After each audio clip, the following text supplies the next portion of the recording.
चलिए मुगल साम्राज्य का पतन और यूरोपीय कंपनियों के आगमन के बारे में कुछ जो पॉइंट्स देख लेते हैं। गोवा की लड़ाई 1510 में लड़ी गई थी ईस्वी में। पुर्तगालियों द्वारा श्रीलंका की खोज की गई 1505 में। वर्ष 1503 में भारत का पहला यूरोपीय किला बनाया था पुर्तगाली ने। 1498 में प्रथम यूरोपीय वास्को डी गामा था जो अफ्रीका से जलीय यात्रा करते हुए यूरोप से भारत के लिए नया समुद्री मार्ग खोजा था। Vasco D gamma Calicut Kozhikode में आया था 1498 में। 1498 ईस्वी में भारत के लिए समुद्री मार्ग की खोज किसने की थी? वास्को डी गामा में। भारत का पहला पुर्तगाली वायसराय था फ्रांसिस्को डी अल्मोडा।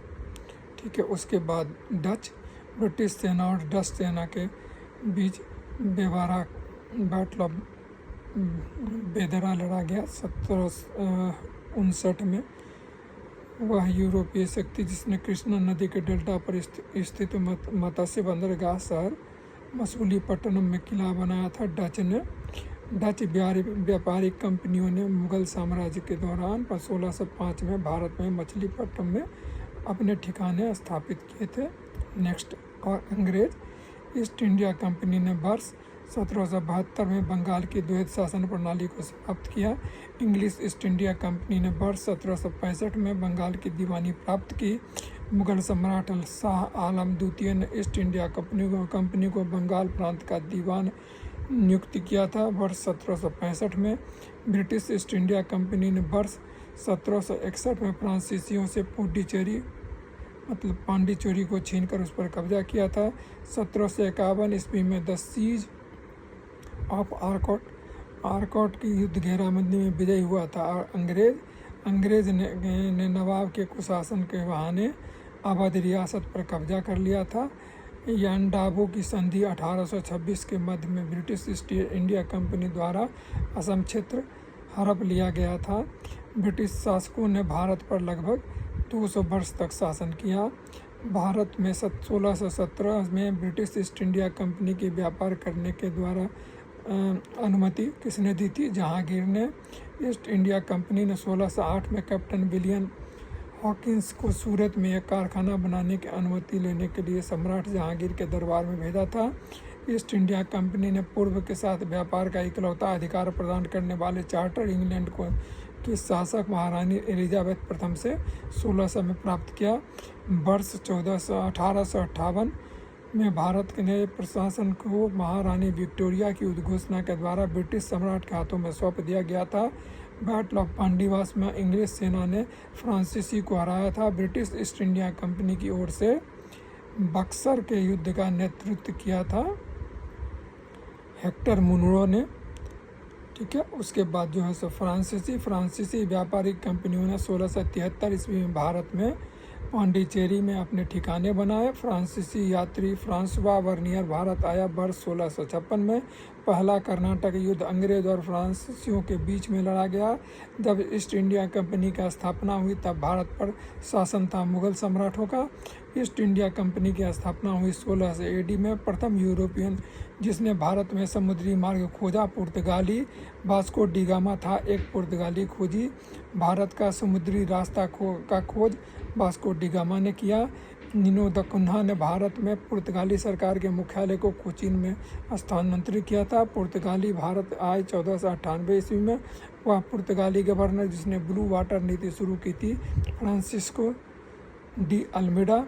वह मुगल बादशाह जिसने इलाहाबाद को अपनी राजधानी बनाया। शाह आलम ने वास्को डी गामा का मकबरा दफन स्थान भारत के कोच्चि केरला स्थान में स्थित है। ईस्ट इंडिया कंपनी के जहाज़ों ने सूरत के पास स्थित स्वाली एस्चुरी में पुर्तगालियों को पराजित किया था। वह वर्ष था 1612।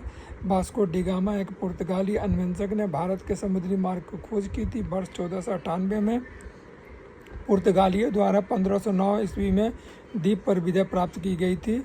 दक्षिण भारत के वह राजा जिसने वर्ष 1741 में कोलाचियल की लड़ाई में डच ईस्ट इंडिया कंपनी को परास्त किया था मार्तंड वर्मा।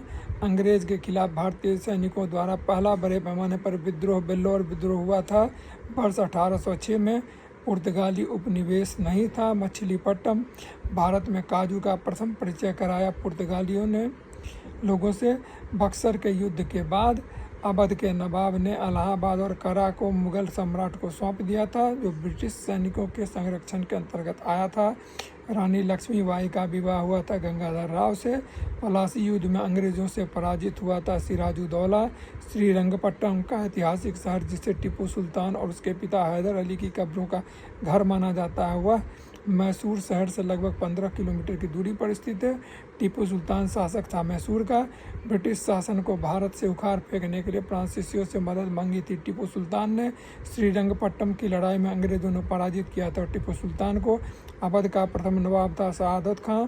अंग्रेज ने बंगाल के नवाब सिराजुद्दौला को हराया था 1757 में पलासी की लड़ाई में। औपनिवेशिक शासन की स्थापना सबसे पहले हुई थी बंगाल में। बंगाल का पहला अंग्रेजी कारखाना 1651 में स्थापित किया गया था हुगली के तट पर। भारत के पूर्वी तट पर स्थित इनमें से मछलीपट्टनम स्थान पर अंग्रेजों ने 1611 में अपना पहला कारखाना खोला। भारत के समुद्री मार्ग की पहली बार खोज पुर्तगालियों ने की। गोवा को पुर्तगाल से स्वतंत्रता प्राप्त हुई 1961 में। पुर्तगालियों द्वारा गोवा पर कब्जा किया गया। 1510 ईस्वी में भारत आना चाहता था कौन? Christopher Columbus. लेकिन बजाय भारत आने के वो अमेरिका पहुंच गया। उसने अमेरिका का खोज कर डाला। ईस्ट इंडिया कंपनी ने अपना पहला व्यापारिक केंद्र स्थापित किया था सूरत में। इंग्लैंड की रानी को भारत की महारानी घोषित किया गया 1877 ईस्वी में। डैश को ईस्ट इंडिया कंपनी को प्रारंभिक तौर पर ईस्ट इंडीज़ के साथ व्यापार करने के लिए गठित किया गया था, लेकिन अंत में वह मुख्य रूप से भारतीय उप महाद्वीप और चीन के साथ व्यापार तक ही सीमित हो गया। जब फ्रांसीसी नेतृत्व में फ्रांस ने मद्रास पर कब्जा किया, तब पहला कर्नाटक युद्ध लड़ा गया। ईस्ट इंडिया कंपनी की स्थापना के समय भारत का शासक था अकबर। भारत में फोर्ट विलियम हुगली नदी के तट के किनारे स्थित है। 1505 में भारत के पहले पुर्तगाली वायसराय द्वारा किस किले का निर्माण कराया गया था? Saint एंजोला fort. भारत में ईस्ट इंडिया कंपनी की सत्ता जमाने से पहले भारत सूती एवं रेशम से बने मुलायम कपड़ों का निर्यात करता था। अंग्रेज ब्रिटिश ईस्ट इंडिया कंपनी ने खुद को भारत का 1600 से 1612 के दौरान स्थापित किया था। खुद को भारत में स्थापित किया था। अंग्रेज ईस्ट इंडिया कंपनी को जॉन कंपनी के नाम से भी जाना जाता था। गोवा मुक्ति आंदोलन ने गोवा में पुर्तगाली राज समाप्त करने में महत्वपूर्ण भूमिका निभाई थी। 1600 ईस्वी में भारत में व्यापार चौकियों की स्थापना करने के लिए महारानी एलिजाबेथ ने ईस्ट इंडिया कंपनी को अधिकार दिया था। वास्को डी गामा ने 1498 में समुद्र के रास्ते से भारत में पहला कदम रखने वाला प्रथम यूरोपीय बना था।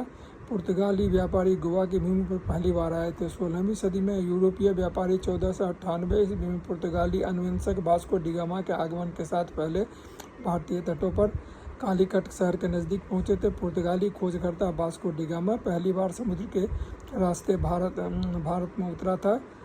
कवाडू केरला। पुर्तगालियों द्वारा वर्ष 1662 में इंग्लैंड के राजा चार्ल्स सेकंड को पुर्तगाल के राजा की बहन से शादी करने पर दहेज के रूप में मुंबई को उपहार के स्वरूप दिया गया था। भारत में अंग्रेज द्वारा निर्मित पहला किला था Fort Saint George. Cape of Good Hope स्थित था दक्षिण अफ्रीका में। ईस्ट इंडिया कंपनी को 31 दिसंबर 1600 ईस्वी को एलिजाबेथ प्रथम द्वारा अंग्रेजी रॉयल चार्टर दिया गया था। अंग्रेज ने भारत में क्षेत्रों को प्रांत में विभाजित किया। बंगाल, बॉम्बे और मद्रास, जिन्हें प्रेसिडेंसी के नाम से जाना जाता है। भारत में पहली ब्रिटिश प्रेसिडेंसी की स्थापना की गई थी सूरत में। अब व्यापारियों ने लाल सागर और भूमध्य सागर के मध्य में भारतीय वस्तुओं को यूरोपियों के देशों में भेजा। ठीक है। भारत में प्रथम फ्रांसीसी फैक्ट्री स्थापित की गई थी पांडिचेरी में। भारत आने वाले यात्री में जो पुर्तगाल देश का नहीं था, पीटर मुंडी। 1503 में पुर्तगालियों ने भारत पर अपना पहला किला बनाया था कोचीन में। सुप्रसिद्ध उर्दू शायर मिर्ज़ा गालिब का मूल निवास था आगरा। बंगाल की फैक्ट्रियों में से एक जो पुर्तगालियों द्वारा स्थापित की गई थी वह थी हुगली नदी के तट पर। उस शासक का नाम बताया जिसने वास्को डी गामा को का कालीकोट में स्वागत किया था, जमोरिन। और यूरोपीय समुदाय जिसने भारत के प्रथम व्यापारिक संबंध स्थापित किया था, पुर्तगाली। भारत में पुर्तगाली शक्ति वास्तविक संस्थापक था अल्बुकर्क। भारत में मुद्रणालय लाने वाले प्रथम थे पुर्तगाली।